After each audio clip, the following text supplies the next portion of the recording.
Okey.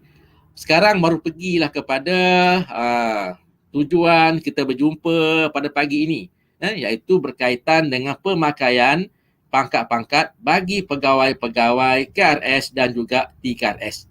Okey, pemakaian ini secara umumnya kita ni sebagai pegawai, kita ada dua kategori pegawai, iaitu pertama dipanggil pegawai pengurusan, yang kedua dipanggil pegawai latihan.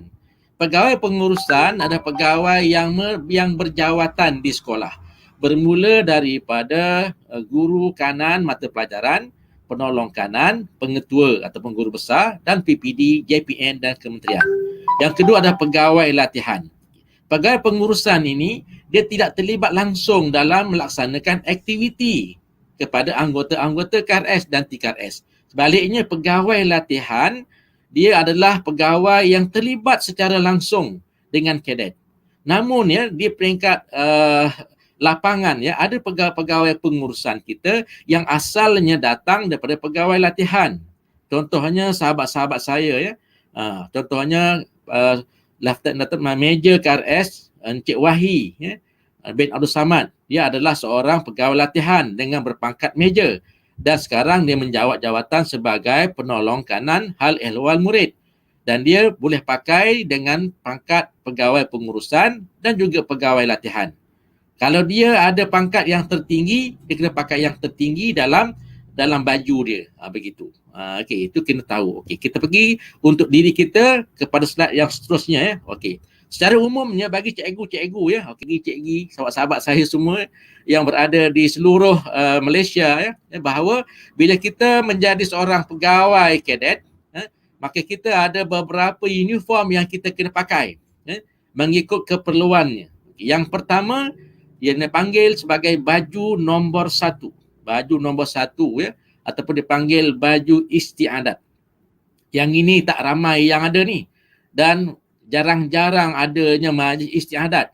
Manalah tahu tiba-tiba saya ni dipanggil oleh Yang di-Pertuan Agong untuk dianugerahkan pangkat Datuk, contoh kan, di Istana Negara. Maka waktu itu saya kena buatlah baju istiadat kerana menerima pangkat daripada Yang di-Pertuan Agong. Ataupun menghadiri satu majlis jamuan istiadat dengan sultan-sultan di sebuah negeri, maka majlis itu akan dikenakan pakaiannya semua yang hadir dengan pakaian nombor 1 kerana majlis tersebut penuh dengan istiadat. Ini jarang-jarang berlaku. Tapi kalau tuan-tuan nak beli, contohnya yang masih bujang, dia bukan polis, dia bukan tentera, tapi dia kadet. Dia nak kahwin, nak mengabadikan majlis pernikahan dia, persandingan dia dengan baju nombor 1, silakan pakai. Dan itu ada satu istiadat perkahwinan boleh pakai, boleh pakai untuk majlis seperti tersebut. Namun yang paling banyak yang kita pakai, yang seperti yang saya pakai sekarang ni, baju nombor 2, bus jacket, bus jacket untuk majlis rasmi, dan juga baju nombor 3, baju kerja, dan baju nombor 4, baju aktiviti. Okey, kita pergi seterusnya kepada slide berikutnya. Ini gambar ilustrasi. Ini adalah gambar uniform yang paling asas yang cikgu-cikgu, tuan-tuan dan puan-puan kena tahu dan mahir. Okey. Yang atas itu adalah uniform latihan. Latihan kita, uniform latihan iaitu gunakan baju merun, t-shirt, kemudian baju kerja dan juga baju nombor 4 dan juga baju nombor 2.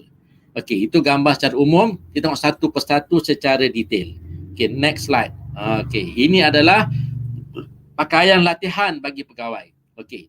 Bila nanti tuan-tuan dan puan-puan pergi bertugas sebagai seorang pegawai latihan, mengendalikan aktiviti perkhemahan, seperti mana tadi yang dipamerkan dalam montaj tadi, kita lihat bahawa kadet KRS Kelang menunjukkan beberapa gambar, iaitu perkhemahan, latihan. Bila kita menghadiri latihan kepada anak murid, maka pegawainya juga kena memakai pakaian latihan. Amat janggal dan tidak bertepatan bila anak muridnya memakai pakaian latihan, kita kat depan selamba je pakai kain, pakai baju kurung, pakai jubah, pakai seluar jean, pakai baju yang sembarangan. Sepatutnya bila kita hadir dalam perjumpaan dengan anak-anak murid kadet kita kena tampilkan dengan pakaian yang betul, iaitu pakaian latihan seorang pegawai. Apakah pakaiannya adalah mesti ada beri. Ada beri dan juga ada baju T. Baju T-nya bukan warna hijau. Baju T-nya ada berwarna maroon. Ya. Dia adalah round neck tetapi bercollar. Dan juga ada logo KRS dan lengannya adalah lengan panjang. Kemudian seluarnya adalah seluar yang ada poket banyak dan juga ada pakai kasut boot begitu. Itulah pakaian latihan, baju T dan juga seluar. Okay, next slide. Bagi perempuan pula. Bagi perempuan pun sama, baju T warna maroon, cuma berbezanya adalah perempuan bajunya keluar daripada seluar dan juga tudungnya dimasukkan ke dalam baju. Okay, next slide. Okay, kita laju sikit sini. Okay. Ini adalah pakaian nombor 4 ataupun dipanggil sebagai pakaian kawat. Baju nombor 4 ni terkenal dengan pakaian kawat kerana poketnya banyak. Di seluar, di bajunya ada poket kiri dan kanan. Okey. Dan dia kena pakai beri. Dan dia kena ada apulet pangkat. Dan dia ada nama, name tag, ada seluarnya, ada bootnya. Bajunya adalah baju kemeja yang hijau tu dia berlengan panjang lengan panjang. Cumanya bagi laki-laki lengan panjang itu perlu dilipat kan, bukan dipotong jadi pendek. Baju nombor 4 ni dia memang kena bajunya lengan panjang. Kecuali baju nombor 3 yang hijau muda. Yang hijau tua tu dia memang lengan panjang. Kemudian dilipatkan bagi laki-laki, yang perempuan dilepaskan panjang hingga ke pergelangan tangan. Kita tengok gambar yang perempuan. Okey. Baju nombor 4 ni bagi laki-laki dengan perempuan, set dia baju dan seluar. Baju dan seluar dan ada beri. Okey, tengok baju nombor 3. Okey, next slide. Okey, baju nombor 3 dia berbeza dengan baju nombor 4 tadi, iaitu baju nombor 3 adalah baju kemeja yang hijau muda ataupun dipanggil L109 yang warna-warna hijau muda, yang hijau yang muda tu. Dan ada kain yang agak nipis dan juga ada kain yang agak sedikit tebal. Kita kena pandailah pilih.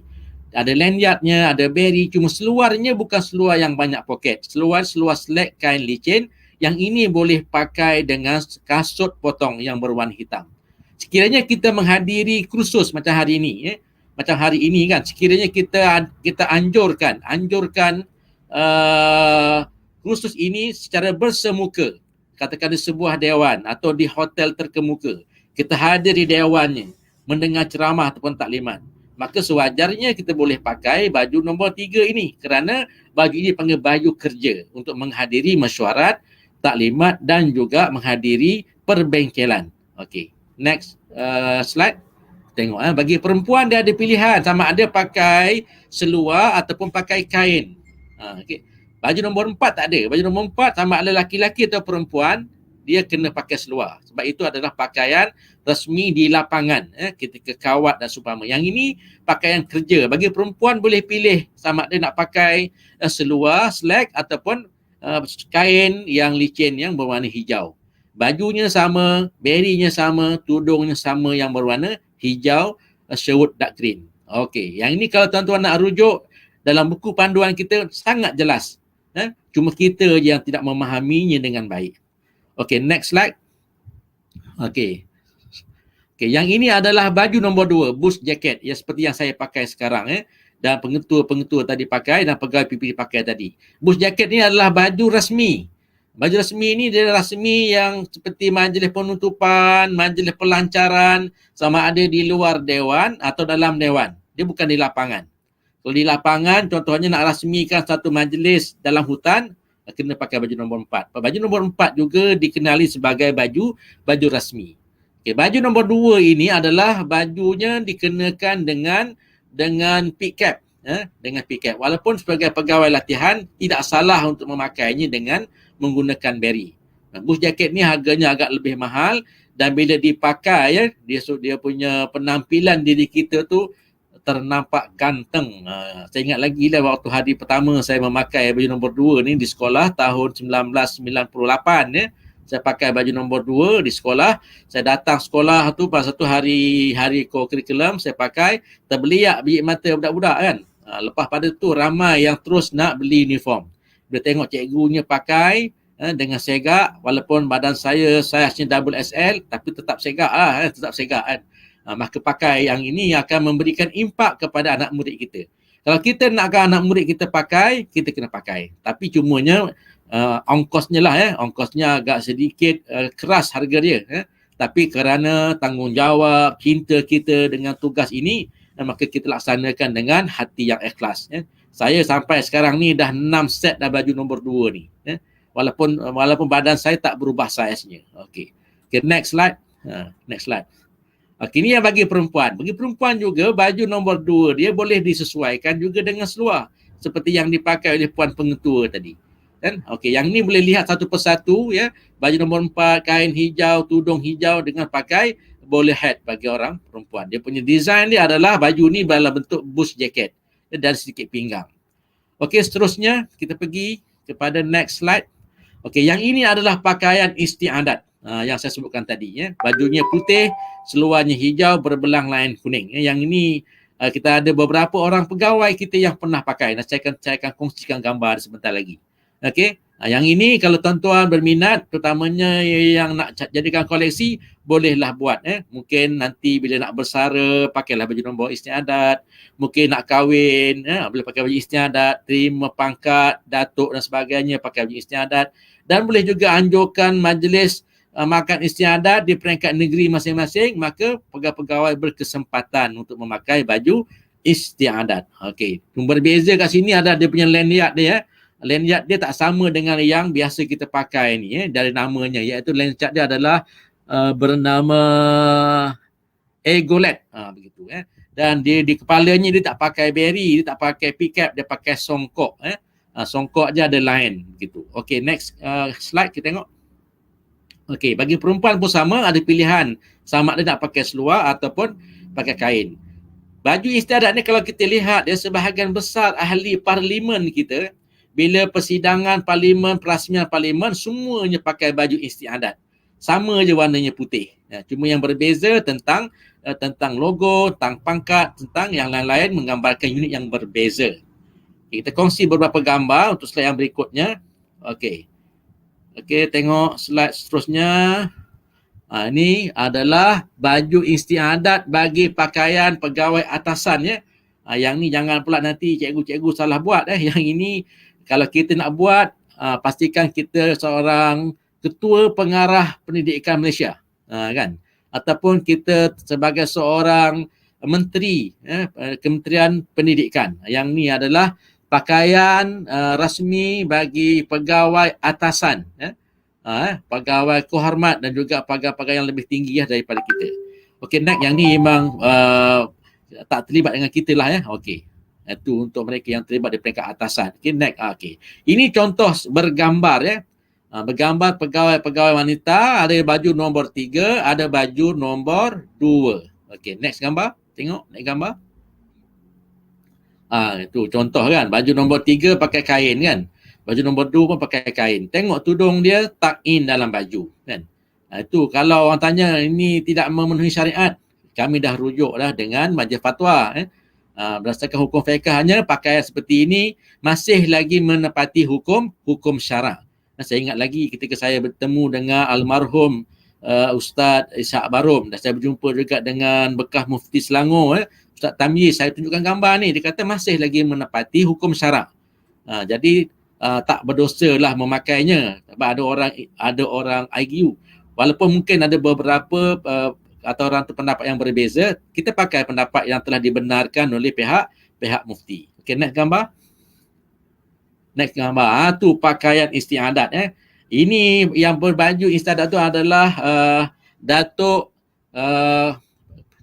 Lieutenant Colonel KRS Datuk Anwar bin Abdul Aziz yang pakai baju putih tu beliau telah pun meninggal dalam beberapa tahun yang lalu. Cuma kat situ tengok dia punya songkok tu, logo tu salah tempat logo tu patut di mata kanan di mata kanan.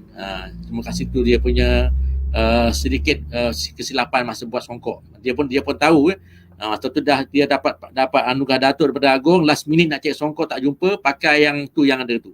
Dah bila keluar gambar tersilap sedikit. Okey, next gambar tengok. Next gambar. Ini antara contoh baju nombor 2 yang dipakai oleh Tuan Syahrudin. Baju nombor 3 dipakai oleh bekas kita punya ketua penolong pengarah kita, Tuan Rashid Mian. Dan pegawai yang menerima tabik tersebut adalah pakaian nombor 4. Begitu. Itu pemakaian. Okey. Next gambar. Okey, tengok gambar ini. Ini ada beberapa contoh gambar.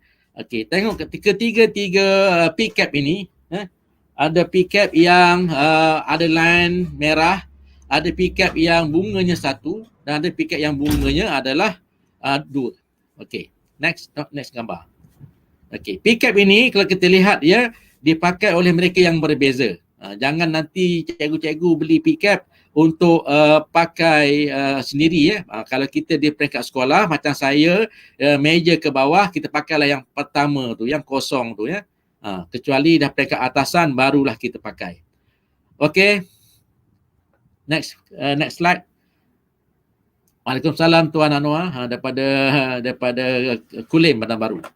Okey, ini adalah beberapa perkongsian sedikit supaya kita tahu ya, iaitu berkaitan dengan pemakaian pangkat pegawai-pegawai atasan kita.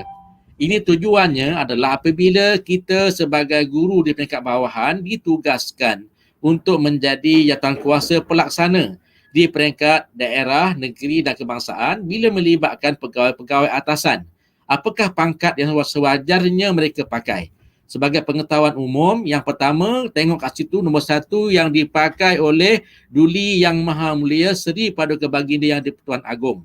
Dengan pangkatnya dipanggil Field Marshal. Diikuti dengan nombor 2 Menteri Pendidikan, Ketua Menteri dan juga Menteri Besar. Yang ni kalau nak pakai kena jadi jawatan tersebut lah kan. Mana tahu tiba-tiba ada keturunan dari Pertuan Agong kat sini kan, bakal jadi Agong, boleh pakai. Okey, next slide. Yang ini adalah pangkat yang dipakai oleh yang pertama Timbalan Menteri Pendidikan, yang kedua Esko Kerajaan Negeri, Ketua Setiausaha KPM dan Timbalan Ketua Setiausaha. Itu pangkat-pangkat dia. Okay, next. Nak tengok sampai kat sekolah kita nanti. Okey, yang ini adalah nombor 3 ya. Nombor 3 ya. Nombor 3 yang atas. Okey. Iaitu Ketua Pengarah Pelajaran Malaysia yang baru. Tu dia akan pakai pangkat dia dengan ikut nama dia, Ketua Pengarah KRS Malaysia. Dan nombor 6, Timbalan Ketua Pengarah KPM, kita akan panggil dia Timbalan Ketua Pengarah KRS Malaysia. Dia begitu ya. Walaupun dia ada banyak bintang, kita panggil seperti tentera ya. Kita panggil jawatan dia dengan disandarkan dengan KRS. Okey. Okay, next nombor 7. Nombor 7. 7 dan 8 ni kita kena faham kerana ini melibatkan perubahan struktur di peringkat PPD. Iaitu siapakah dia? Nombor 7 ini yang pertama adalah pengarah bahagian sukan, core curriculum dan kesenian KPM. Yang kedua rektor IPGM KPM. Mereka dipanggil dengan pengarah KRS Malaysia dan juga rektor KRS IPGM. Nombor 8 ini kita kena faham Nombor 8 siapa yang kena pakai ini? Iaitu yang pertama pengarah bahagian di KPM, pengarah JPN, pengarah IPG kampus, pengarah IPG, timbalan pengarah bahagian, timbalan rektor IPGM.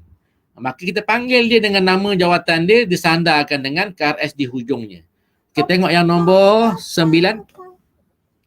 Nombor 9. Okey. Yang ini adalah pangkat yang dipakai oleh siapa dia? Yang pertama 92 Ketua Penolong Pengarah Pasukan Badan Beruniform BSKK KPM, Timbalan Pengarah Pendidikan Negeri, Timbalan Pengarah IPGM, Timbalan Pengarah IPG dan Ketua Pegawai Pendidikan Daerah PPD kita. PPD kita dengan penjawatan yang baru ini, maka pangkat ini telah dinaikkan satu tapak lagi ke atas berbanding yang sebelum ini. Cumanya untuk yang pemakai yang baru ini, pekeliling terkini belum keluar lagi. Tapi pemakaiannya dah boleh dipakai. Ini berdasarkan maklumat daripada Tuan Nazar daripada KPM sendiri. Okey, jadi bagi kita yang terlibat dengan PPD, bila kita ada merge dengan PPD, pastikan PPD kita memakai pakaian pangkat yang betul.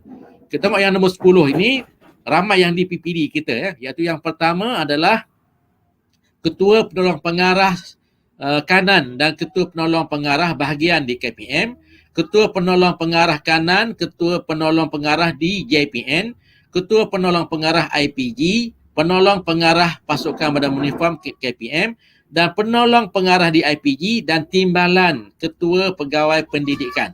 Timbalan ni dah pakai pangkat ini. Kalau yang ni dulu PPD pakai. Yang ni timbalan dia pakai yang. Okey, next kepada slide. Ada gangguan sikit, anak saya ganggu. Okey, yang ke-11 ya. Okey, yang ke-11, siapakah yang pakai pangkat ini? Okey.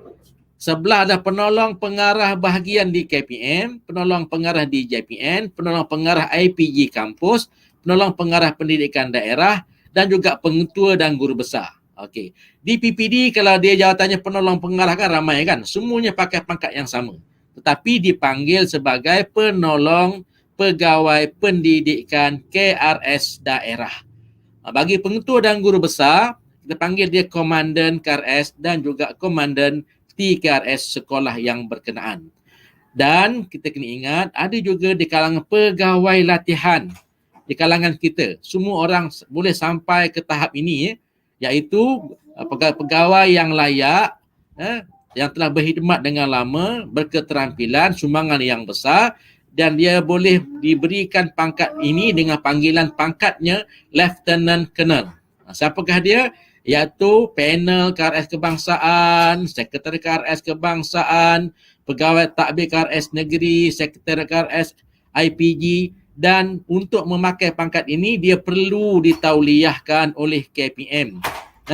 Adalah memenuhi syarat kelayakan dan atau setelah hadir temuduga untuk pengesahan pangkat tersebut. Okey. Di Selangor kita ada ramai pegawai kita yang telah pun ditauliahkan pangkat Lieutenant Colonel ini. Tahniah pada mereka yang pakai. Saya belum lagi lah, jauh lagi daripada itu. Okey, next pangkat kita tengok. Okey. Yang ini sampai ke peringkat sekolah ya. Tadi paling tinggi kat sekolah adalah pengetua. Di sekolah yang ini ramainya penolong kanan. Penolong kanan sama ada penolong kanan HEM, Koko, penolong kanan petang, penolong kanan tingkatan 6, semua pakai yang ini dengan panggilan adalah Timbalan Komandan KRS. Tetapi bagi kita seperti yang saya pakai ni, maka saya dipanggil sebagai Major KRS. Bagi penolong kanan tak boleh panggil Major kerana mereka adalah pegawai pengurusan. Kita adalah pegawai latihan. Apa yang membezakan pegawai pengurusan dengan pegawai latihan? Tuan-tuan tengok dekat lanyard yang warna merah yang berada di lengan tangan kanan. Pegawai latihan lanyardnya adalah single lanyard. Pegawai pengurusan adalah anyam lanyard. Lanyard yang beranyam. Itu perbezaannya. Okey, walaupun begitu untuk capai tahap major ini dia bukan boleh pakai suka-suka hati. Dia perlu ditauliahkan setelah melepasi suatu syarat yang ditetapkan dan ditauliahkan oleh pihak KPM sendiri. Dan pada hari ini kita lihat dia bahawa ada beberapa pegawai kita sedang berada di majlis temuduga untuk ditauliahkan pangkat Major KRS. Lepas tu saya hari ini menggantikan Tuan Kamisan. Patutnya beliau yang memberikan ceramah ini kerana beliau terlibat dalam menemuduga calon-calon yang sepatutnya layak untuk ditauliahkan pangkat Major KRS pada hari yang sama pada hari ini. Okey, next slide kita tengok pangkat cikgu-cikgu. Okey, yang ini adalah Captain dan juga Lieutenant. Kalau Captain di sekolah ada dua jenis pegawai yang pakai. Satu pegawai pengurusan terdiri daripada guru kanan mata pelajaran GPMP, GKMP dan guru-guru yang ada di sekolah. Yang menjawat jawatan siapa dia? Iaitu pegawai latihan KRS di IPG, sekretariat di peringkat daerah, kemudian guru-guru yang memang layak untuk ditauliahkan. Dan ini juga ditauliahkan oleh siapa? Oleh JPN di peringkat negeri. Okey. Bagi tiap negeri biasanya kita akan buat khusus kenaikan pangkat kapten. Bagi yang layak untuk hadir kita akan buat ujian ataupun dipanggil temuduga ataupun salah satu daripadanya. Dan satu lagi yang bawah sekali yang paling ramai di peringkat sekolah adalah Lieutenant KRS. Ini semua guru-guru layak pakai pangkat ini setelah memenuhi beberapa syarat. Biasanya lieutenant juga ditauliahkan oleh JPN kita bagi yang layak. Okey, kalau contohnya macam di negeri Johor tahun lepas, walaupun dalam PKP dia tetap juga menganjurkan kursus kenaikan pangkat untuk lieutenant dan juga captain. Dan insya-Allah Selangor akan menyusul tahun ini untuk kursus kenaikan pangkat captain bagi mereka yang layak. Okey, next slide. Okey, yang ini adalah yang paling rendah di bawah. Okey, bagi guru-guru yang telah memiliki asas, contohnya yang datang daripada IPG yang telah ditauliahkan, dia akan diberikan paling kurang dengan pangkat lieutenant muda. Sekiranya cikgu-cikgu dilantik sebagai penasihat KRS yang tidak ada latar belakang, yang tak ada latar belakang KRS sekalipun, bila diberikan surat bahawa cikgu dilantik menjadi seorang guru penasihat KRS ataupun TKRS di sekolah, cikgu bolehlah pakai pangkat yang paling bawah, ini namanya pegawai kadet, iaitu apulet yang kosong yang tiada apa-apa paku yang di atasnya. Sekurang-kurangnya kita menampakkan diri kita, penampilan kita sebagai seorang pegawai yang berketerampilan. Tidak ada alasan bila cikgu dilantik menjadi seorang guru penasihat, cikgu saya tak perlu pakai baju uniform lah sebab belum tauliahkan lagi. Tidak. Bila kita belum tauliah, yang ditauliahkan tu pangkat, uniform tu tak perlu tauliah. Uniform kena pakai bila kita dilantik sebagai seorang guru penasihat. Pangkat saja yang ditauliahkan, yang berbeza antara satu pangkat ke satu pangkat yang lain. Okey, next. Okey, next. Okey. Ini ada beberapa catatan yang kita kena faham, iaitu tentang bunga padi yang ada pada PICAP pegawai. Ada bunga padinya 1, ada bunga padinya 2, ada lilitan merah pada PICAP-nya, itu adalah kaitan-kaitan dengan pegawai pengurusan dan juga beberapa orang pegawai latihan. Okay, yang ini lebih teknikal. Nanti kalau tuan-tuan nak rujuk, boleh saya bagi slide ini. Okey, next slide. Okey, habis kat situ tentang pakaian pangkat. Kita berhenti sekejap.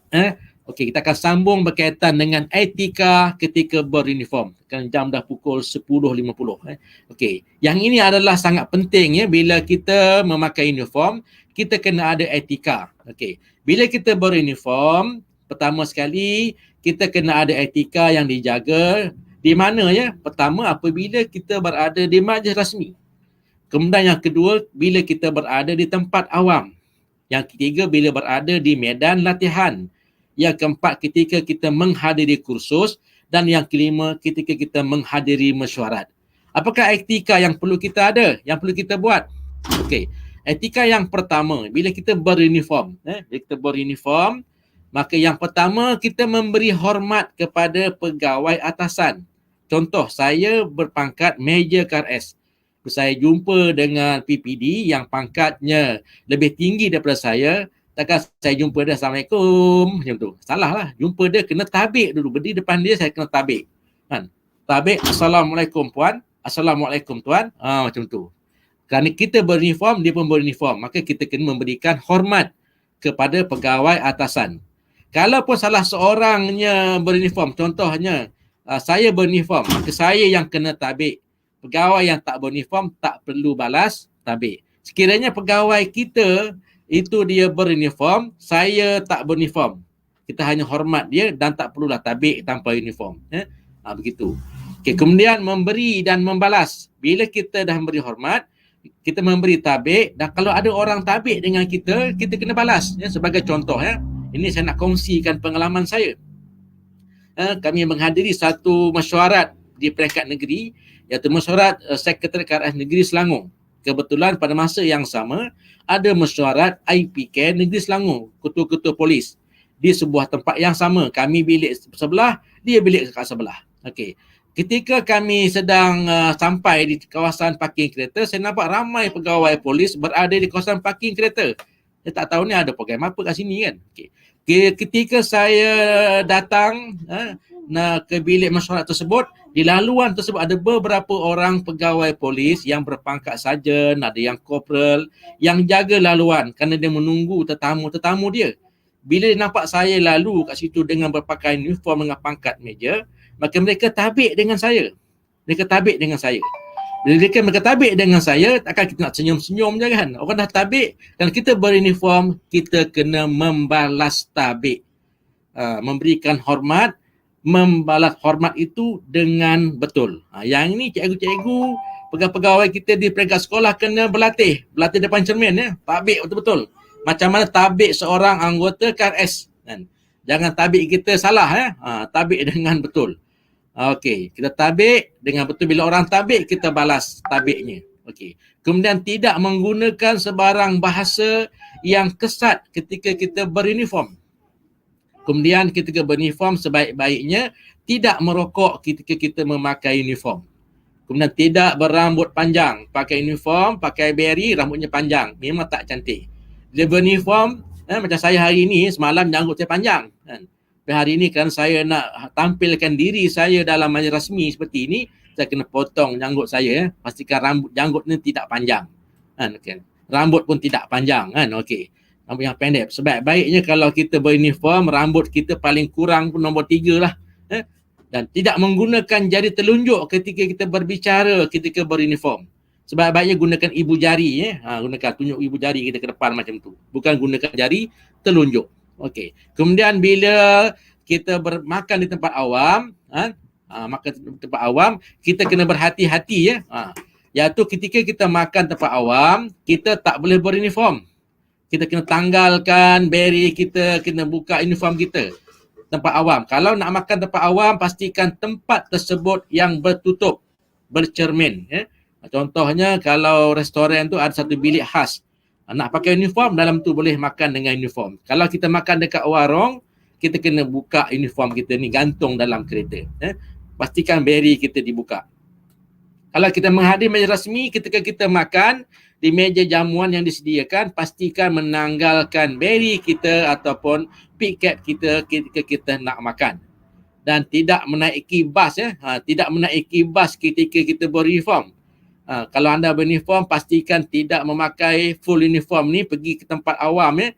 Contohnya lepas mesyuarat, kita pergi ke Tesco, kita pergi ke pasar raya dengan uniform, dengan pangkat meja, lah kenalnya, kita tolak troli. Memang bersalahan dengan etika beruniform. Saya sendiri pernah berjumpa dengan beberapa pegawai MP daripada Kementerian Pertahanan daripada Angkatan Tentera Malaysia.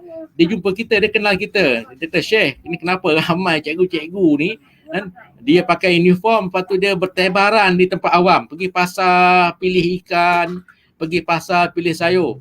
Dia ingatkan tentera, bila pergi-pergi tengok, rupanya cikgu-cikgu.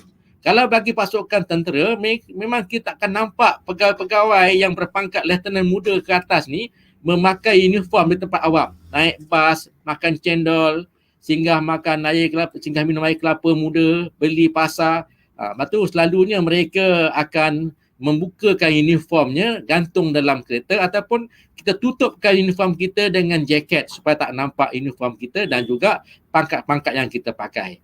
Sebenarnya etika ini diperlakukan kerana keselamatan pegawai-pegawai kita, kerana di luar sana ada musuh-musuh yang sentiasa anti dengan pasukan berpakaian seragam.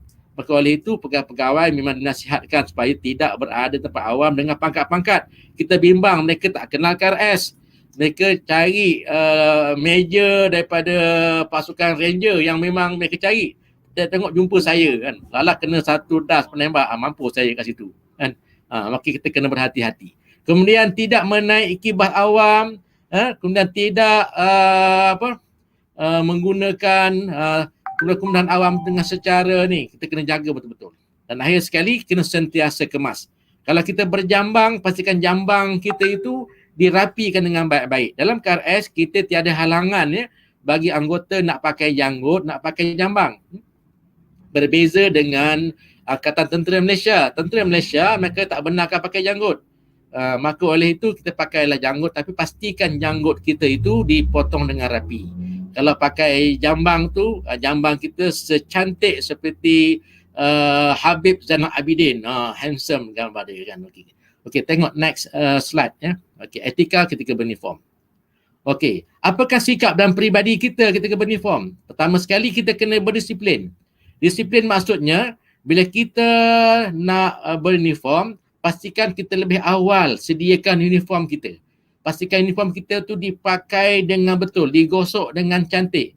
Jangan suka last minute, sebab ada beberapa rakan kita kerana disiplin ini dia kurang jaga, maka dia nak pergi satu majlis rasmi, dia minta isterinya siapkan pakaian dia. Dia pun terus sarung, naik kereta, pergi ke sekolah, hadir dalam majlis. Kemudian keluar dalam surat khabar metro. Keesokan paginya, sebab dia sebagai seorang pegawai yang bertugas, rupanya pangkat yang dipakai di bahunya ni terbalik susunannya. Yang bawah ni ke atas, yang atas ni ke bawah. Maka sudah tentulah ini menjadi suatu yang memalukan kita. Maka oleh itu, disiplin ini bukan hanya disiplin diri, tapi disiplin bagaimana kita nak pastikan uniform itu sentiasa tepat kita nak pakai. Maka biasanya kita pastikan disemak, ditengok, digantung, dipakaikan awal-awal, baru kita sarungkan ke badan kita.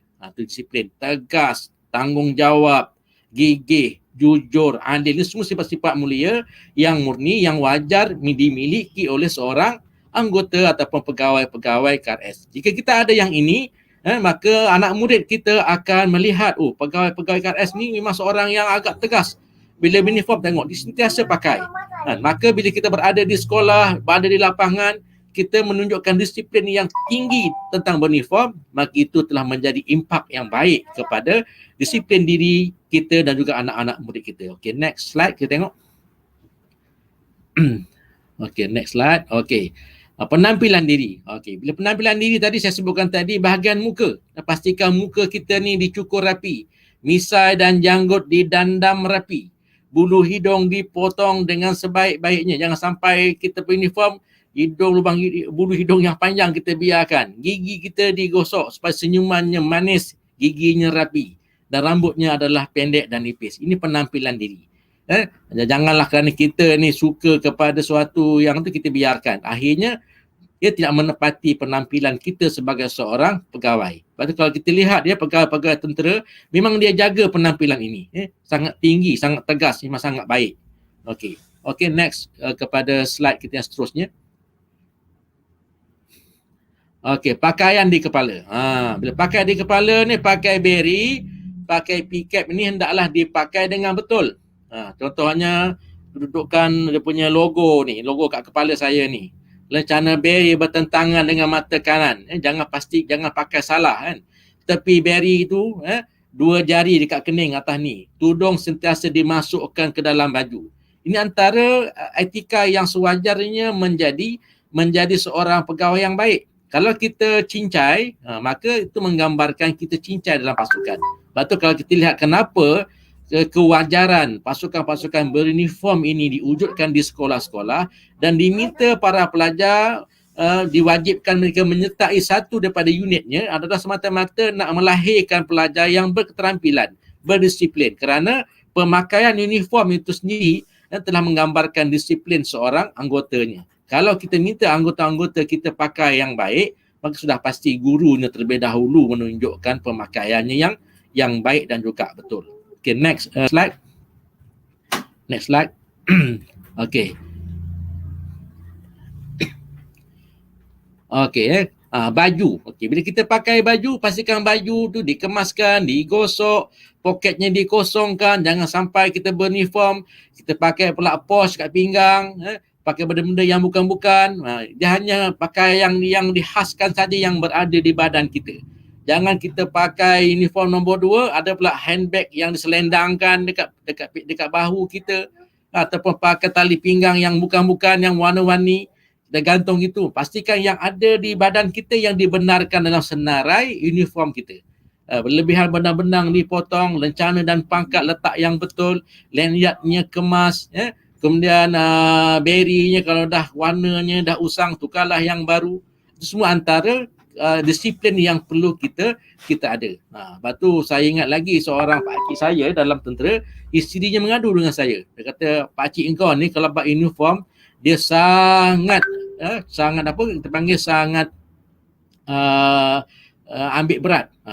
Dia kata orang tu kalau digosok dia akan tengok, kalau dah pakai dia tengok betul-betul kan. Kata orang tu dia tak bagi kalau isterinya buat tu dengan salah, supaya bila dia pakai memang nampak kemas. Begitulah sifat dia. Kalau anda ada saudara mara yang terlibat sebagai seorang anggota ketenteraan, kita akan nampak penampilan mereka memang sangat mantap dan tegas. Sampai peringkat dia bukan hanya pakaian, sampai dia peringkat mana-mana pegawai yang boroi pun ditegur. Boroi juga menggambarkan tidak kemas. Lepas tu kenalah buat jogging, kena exercise, pastikan perut yang membesar itu dikecilkan. Okay, next slide. Kita tengok. Okay, cuma saya ni bercakap seorang-seorang. Mungkin tuan-tuan dengar celoteh saya ni mungkin gelak tak gelak, senyum-senyum simpul. Kita kongsi sama-sama. Tali pinggang. Tali pinggang.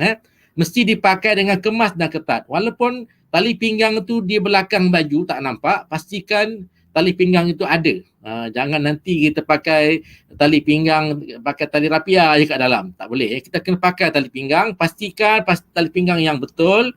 Dia punya buckle dia kilat, cantik di tengah-tengah, sebab kadang-kadang tiba-tiba kita terselak baju, orang nampak baju kita. Nampak baju kita yang tak betul tu. Maka oleh itu kita kena jaga. Hujung tali pinggang pastikan kemas. Semua itu adalah menggambarkan peribadi seorang yang pemakainya. Okey, next slide. Okey, kasut. Yang ni kasut yang satu lagi jadi isu. Bila kita pakai kasut, kita ada senarai kasut yang dibenarkan. Pastikan kasut yang dipakai itu kasut yang bertepatan seperti mana yang dibenarkan oleh kita punya peraturan. Kalau pakai uniform nombor 2, nombor 3, pastikan memakai kasut kulit ataupun kasut PVC hitam. Yang kasut potong, yang kilat, yang macam pengawas sekolah pakai. Jangan sekali-kali kita pakai baju nombor 2, baju nombor 3, pakai kasut sukan. Sudah tidak menepati, dia kena kilat. Saya ingat lagi sewaktu saya masuk dalam kadet, dalam kadet, di mana bila kita nak pakai kasut tersebut, maka pegawai-pegawai akan datang, akan cek kasut kita sampai nak tengok kilatnya tu sampai boleh buat cermin. Begitu sekali pegawai atasan nak pastikan anggota kadet dia mengilatkan kasut. Zaman saya berada dalam PKBM di peringkat sekolah, nak kawat kaki ni, maka kasut boot kawat tu pastikan kilat. Sebelum berbaris, dia nak tengok kasut dulu. Dah kilat baru boleh pakai. Maksudnya kita sebagai pegawai, pastikan diri kita adalah seorang yang benar-benar berdisiplin walaupun dengan kasut yang kita pakai. Bersih, tidak berlumpur dan sebagainya. Okey, next slide. Tengok. Okey, etika berpakaian bagi pegawai, pertama sekali semasa kita berpakaian lengkap. Ketika berpakaian lengkap, yang pertama, apabila berjalan, hendaklah sentiasa berpakaian lengkap dan kemas. Jika membawa tongkat, hendak sentiasa dipegang dengan tangan kanan tongkat kita. Jika membawa beg atau barang-barang lain, seperti beg kerja, gunakan tangan kiri untuk memegang barang. Tangan yang kanan berlenggang. Itu ketika kita berjalan. Yang kedua, apabila kita duduk, sama ada duduk ketika makan ataupun tidak. Okey, ketika duduk, kita tanggalkan beri, tanggalkan cap atau topi dan tali pinggang boleh dilonggarkan sebagai tanda berehat. Apabila hendak membalas hormat, kita kena berdiri semula. Memakai cap, memakai topi, memakai beri dan tali pinggang. Jika tidak sempat, tidak boleh membalas tabik hormat. Memadai dengan berdiri tegak, tandanya lurus, tegak dan langut. Itu kalau kita duduk. Kalau kita baik berdiri, pakai beri dan tabik. Kalau tidak, kita hanya berdiri dengan senyuman, tanda hormat pada orang yang memberikan hormat pada kita. Itu kaedah dia. Ketika berjalan, pastikan tangan kanan kita berlenggang, tangan kiri yang memegang barang. Okey. Okey, next. Nanti lepas ni tuan-tuan yang rasa muskil boleh tanyakan soalan. Yang keempat, apabila duduk makan, ikutilah peraturan makan secara beradab. Yang pertama, etika di meja makan. Kalau kita adakan majlis yang dihadiri oleh pegawai-pegawai kadet di peringkat PPD ataupun peringkat sekolah ataupun peringkat JPN, pastikan ada meja makan, ada meja untuk meletakkan beri mereka, meletakkan pick cap mereka ataupun bowler hat mereka. Makan dengan tertib, jangan mendahului tetamu kehormat. Bila ada tetamu VVIP, bagi dia mula makan dulu baru kita makan. Berhenti makan apabila VVIP selesai makan. Kalau kita nak makan, pastikan makanan dengan sopan. Kita bercakap dengan suara yang rendah. Biasa kalau kita makan di meja VIP ni, biasanya dia punya meja tu besar. Mungkin depan kita ni ada nasi dengan ikan masin. Lauk ayamnya seberang sana, kita pun berdiri melangkau tangan nak ambil ayam. Tu tak boleh. Kita kena jaga adab dia. Yang ini adalah satu daripada etika makan ketika kita berada di dewan makan ataupun berjamuan dengan pegawai-pegawai kita. Ini etika ni kalau kita langgar memang memalukan. Sebab tu biasanya lah kalau makan di meja VIP ni yang penuh adab tertib ni, biasanya makan tak kenyang lah. Makan dengan sopan. Lepas tu nak lantak balik kat rumah tu sendiri lah punya urusan. Okey, pastikan bila beruniform adab kena jaga. Jangan sampai tak beradab. Okey, next slide. Next slide. Okey, kemudian berbudi bahasa apabila bercakap dan larangan ketika kita beruniform lengkap. Yang pertama, tidak dibenarkan menaiki kenderaan awam. Tidak dibenarkan. Ini berdasarkan kepada peraturan MP di pihak Angkatan Tentera Malaysia. Yang kedua, tidak dibenarkan menaiki motosikal jika berpakaian lengkap. Jika nak menaiki motosikal juga, hendaklah memakai jaket penuh yang menutup pangkat di bahu ataupun memakai half dress, memakai topi keledar dan juga jaket keselamatan. Jangan pula nanti walaupun sekolah kita dekat dengan rumah, kita naik motosikal, pakai baju nombor 2, pakai beri, pakai piket dengan bangganya kita pergi sekolah. Sebenarnya melanggar etika. Kalau naik motosikal boleh, tapi sarungkan di luarnya dengan sehelai jaket bagi menutupi uniform kita dengan pangkat yang berada di bahu kita. Simpan dulu dia punya beri, simpan dulu piketnya sampai ke sekolah baru kita pakai. C, jangan bersembang di tempat yang tak sesuai. Seperti bila kita beruniform ni, kita pergi kat belakang-belakang kantin, nyembang kat longkang yang baunya busuk. Tak sesuai. Tidak dibenarkan berlega-lega atau berjalan-jalan atau membeli belah di tempat awam. Yang ni yang sering berlaku dan sering saya lihat dan saya jumpa. Kadang-kadang tu kawan-kawan kita dia balik mesyuarat singgah, pastikan tutup uniform tersebut dengan jaket ataupun kita dah sediakan baju ganti, kita gantung uniform kita dalam kereta, keluarlah kita ke mana-mana, tak masalah. E, dilarang makan atau minum di gerai tepi jalan. Pilihlah restoran atau kantin yang bertutup. Kalau nak makan juga di tepi jalan boleh, tapi kena pastikan uniform kita ditutup dengan jaket. Sebaik-baiknya bila kita makan, kita berhenti dan berbual dengan pegawai lain. Jangan ketika kita makan, sambil kita bercakap. Walaupun kita beruniform, walaupun tak beruniform, itu juga adalah adab ketika kita berkata-kata dengan orang lain. Bila kita nak bercakap, pastikan kita telan makanan dulu, baru kita bercakap dengan orang yang depan kita. Okay, next slide. Next slide. Okay. Etika semasa tidak berpakaian lengkap. Okay. Walaupun kita seorang guru KRS ataupun TKRS, ada ketikanya kita tidak berpakaian lengkap tapi orang kenal kita. Macam saya ni orang kenal, Wak Jai ni orang kenal. Mana-mana pergi je tahu ni Wak Jai. Nama saya orang tak tahu, nama Wak Jai orang tahu. Yang pertama, memberi hormat atau menerima tabik hormat dengan luruskan badan dan langut saja. Jangan nanti bila kita tak beruniform, orang tabik, kita dengan kain plekat pun nak tabik juga. Janganlah, memalukan. Kita hanya berdiri. Contohnya saya nak pergi ke surau, nak pergi ke masjid. Orang nampak saya, kenal. Yang lalu tu anak murid saya balik sekolah. Beruniform, dia pun berhenti, ditabik dengan saya. Assalamualaikum tuan. Saya pun kenalah berdiri, hormat. Salam. Tak perlu saya tabik kerana saya berkain plekat dan berserban.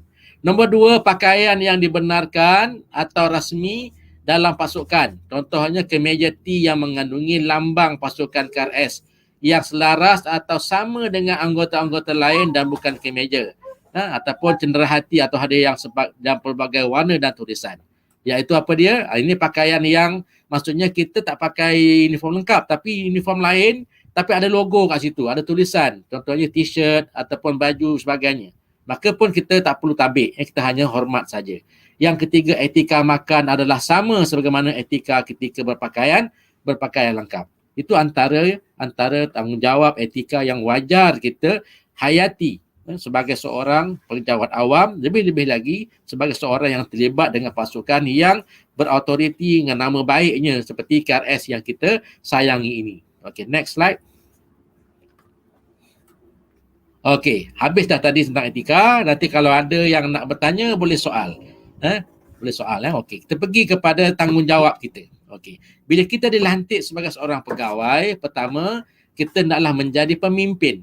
Memimpin orang sebagai penasihat, sebagai jurulatih. Maka kitalah sebenarnya yang bertanggungjawab sepenuhnya di sekolah sebagai pemimpin, sebagai penasihat dan sebagai jurulatih. Kita tak ada orang luar yang akan melatih kita. Nombor dua, guru di sekolah sebagai perancang aktiviti di sekolah, bukan orang lain. Kita sendiri yang rancang. Nombor tiga, kita yang menjalankan latihan kepada ahli mengikut kurikulum dan tahap yang telah pun dirangka dan berdasarkan kurikulum kita. Kemudian menjalankan ujian kenaikan pangkat di peringkat sekolah. Kerana itu tugas kita di sekolah. Yang kelima, menguruskan dan mentadbir KRS ini dengan sebaik-baiknya berdasarkan perkeliling yang sedia ada. Itu 5 tugas sebagai seorang pegawai KRS di sekolah. Menjadi pemimpin, merancang, melaksanakan, menjalankan ujian, mengurus. 5 tugas yang kita kena faham. Kalau kita tak mampu, kita buat sekadar yang kita mampu, tapi 5 bidang ini mesti kita buat. Okay, next.